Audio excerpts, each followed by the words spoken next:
Ever feel like your social media posts are falling flat and no one is actually clicking your links? You're not alone.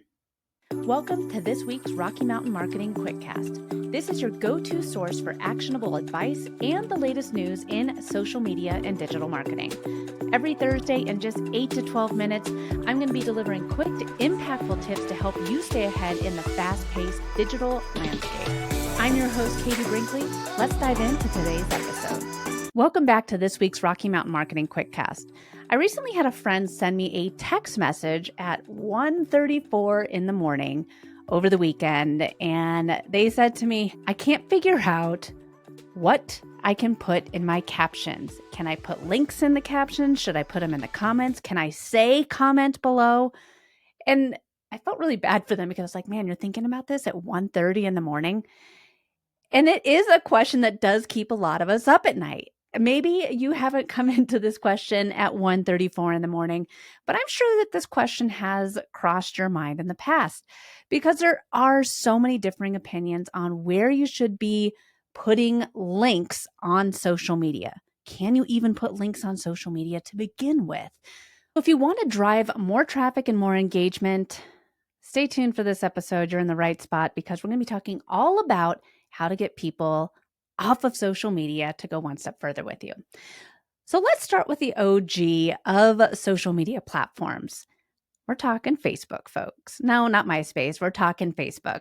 So one key thing to remember is that Facebook penalizes posts that explicitly ask for likes, shares, or comments. This means that you should avoid phrases like comment below or like this post. Instead, focus on creating engaging content that naturally encourages interaction. A great strategy is to include the link in the first comment and mention it in your post. For example, you could say, check the first my free guide. This keeps your post clean and engaging while still directing your audience to the link. According to a recent study, posts with links in the first comment tend to have a 20% higher engagement rate than those with links in the main post. Next up, we're talking the gram. Yes, folks, Instagram. Instagram doesn't even have captions that support clickable links. The link in bio strategy is your best friend, but having a call to action like click the link in my bio, that just is white noise now. You're also allowed to, on Instagram, have up to 5 links in your bio. Having these 5 links in your bio is extremely helpful because you're then going to be able to tell people to listen to your podcast if you have one, sign up to book a call with you, promote a recent appearance on a show, or direct them to your book. You don't want to have too many links. I saw a lot of people who were using a link tree for multiple links, and they just were getting out of control. There was 30 links in this link tree. And if you give people too many options, then they're going to end up taking no action. I recommend only having 3 links in your Instagram bio. Obviously, one being to work with you, one being how to get to know you and your philosophies a little bit better.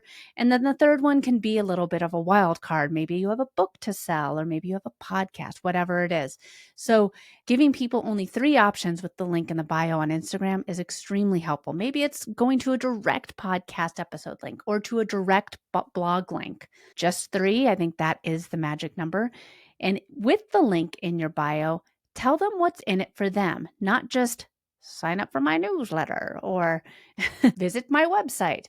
Tell people what is in it for them if they click that link. Make sure you have that clear what's in it for them value statement in your Instagram bio. Also, don't forget about Instagram stories and reels. Utilize the link sticker to feature stories and reels, and you can use that for direct links. For your captions, I always encourage asking a question or let me know if you want more details. And that way it keeps people engaged and provides a clear call to action. In fact, did you know that Instagram stories with link stickers have a 25% higher click-through rate than those without? Just telling people about a new podcast episode is great, but if you actually include a sticker saying, listen to the latest episode with an actionable spot for them to go, they're going to actually click on that and you're going to have a much better click-through rate. This feature is a game changer for driving traffic directly from your Instagram to your offline platform. For Twitter or X, if you're a Twitter user, including links directly in your tweets is effective and doesn't significantly hinder your reach. However, make sure that your tweet is engaging and relevant. You can also create tweet threads for more detailed content. I really enjoy doing a lot of threads. So that's basically where you're replying to yourself in the tweet to make it even longer. So placing the main link in the first tweet is the best practice because then you're ensuring that you're getting the most visibility before someone gets all the way to the bottom and maybe they've lost interest. So an example could be discover our top marketing strategies in our latest blog post. Include the link. This approach ensures that your audience gets the value right away and is more likely to click. Tweets with links receive a 86% higher retweet rate than those without. So make sure that your content is link rich, not just going link crazy, link rich and engaging. And now for just a quick break. You've heard me talk about some of my favorite social media tools on the show, and one of them is a tool called Metricool. Metricool allows you to plan, analyze, and grow your digital presence all in one place. From websites to LinkedIn to YouTube, you can track everything that you're doing online and see just what's working and what isn't. Check out Metricool today at katiebrinkley.live/cool. All right, let's get back to today's show. And speaking of links, let's go on over to LinkedIn. Your LinkedIn strategy should be a bit different. LinkedIn's algorithm favors posts that keeps users on the platform. So placing links within the post itself, ideally towards the bottom of the content. So start by providing actionable, valuable insights or summaries to encourage engagement before presenting the link. So for instance, learn how to optimize your LinkedIn profile with my free guide. Click here to download, and then hashtag LinkedIn tips or whatever. Additionally, here's a little ninja tip for you that I have found has worked really well lately is you can post your content without a link to gather that initial surge of engagement and then edit the post to include the link after a few hours. And according to LinkedIn, posts that include links see a 20% higher engagement rate if the link has been added after the post has been live for a few hours. The only problem with that is those first few people who have engaged with your post to give it that push out into the algorithm will have seen your post without the link. So you just have to be very strategic and make sure that you do go back and add the link after a few hours and you don't forget about it. So let me know if you tried that and how that works out for you by creating your LinkedIn post without the link and then going back about 2-3 hours later and adding the link into that post. All right, now we're going to talk a little TikTok. You know me, I'm not on TikTok, but I have a number of clients who are. On TikTok, clickable links and captions, it's just like Instagram, are not available. So you'll need to get creative. Using the link in the bio for important URLs. Use the link in your bio for important URLs and directing viewers there. You can also encourage viewers to check the comments for links where you can pin the comment with the link in the comment section. An engaging video might end with, "Want more tips? Check the link in the comments." This drives traffic while keeping your content engaging and accessible. TikTok videos that mention a link in bio actually see a 30% higher click-through rate than those that don't. So keep that in mind. Across all platforms, there should be some general best practices that you should follow. Using URL shorteners to ensure that you are not including a super long link and making it look spammy. I use the tool Rebrandly.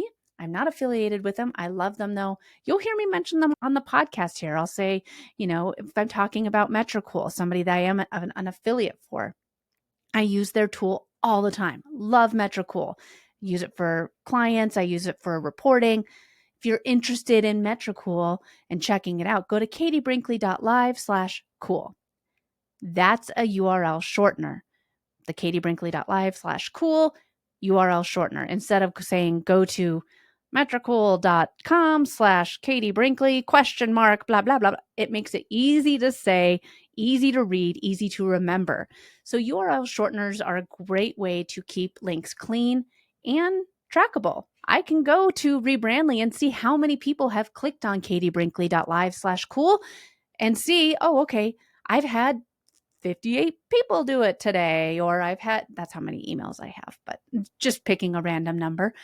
But that's where you can see how many people are actually taking action on different links. You'll also want to create visually appealing content with embedded links when possible, such as an infographic or an image. So on my LinkedIn articles, you'll see me include images. I will also include embedded links to YouTube on it. I always am making sure anything somebody can touch, if they click it, it's not just going to do nothing, or it's not just going to make the picture bigger. It's going to take them somewhere so that they can continue growing their relationship with me. The biggest thing is to always provide value first in all of your social media, from your captions to your graphics. Entice your audience to click the link. Keeping your audience's needs in mind and delivering value will naturally drive more clicks and more engagement. So how can you structure your captions to encourage link clicks? You're always going to want to start with a strong hook, like, did you know 80% of marketers see better results with this strategy? And then you're going to provide immediate value, and then you're going to create urgency or exclusivity, and then you're going to want to use a clear, direct call to action. Keep it concise to maintain interest. Using these elements will make your captions compelling and will drive more link clicks. Whew, that's a lot. It seems like there's so much that goes into just a social media post, but really, it's just making sure that you're posting the right way. Anybody can post online. Anybody can. If you're a business owner and you want to use organic social media as a marketing tool, knowing how to post effectively and strategically is going to help you get more eyes on your content, have more people sharing your content, more people engaging with it, and you're going to be building your online community with every single post. It allows you to post less and build your business when you're doing it strategically and formatting it the right way. And I hope this doesn't leave you up at night sending text messages to your favorite social media friend at 1:30 in the morning asking where you should put your calls to action. Thanks so much for listening to this week's episode of Rocky Mountain Marketing. I hope you're leaving with valuable insights and the inspiration to lead your market. If you've enjoyed our time together and found today's podcast episode useful, I have a small favor to ask of you. Please hit that subscribe button to stay updated with the latest episodes. And if you know someone who could benefit from these episodes, maybe a fellow business leader or an aspiring entrepreneur, go ahead and share this episode with them. Let's spread the knowledge and grow together. Also, I'd love to hear from you and continue the conversation beyond the podcast. Visit me at katiebrinkley.com to connect, to find more resources, or just to share your journey.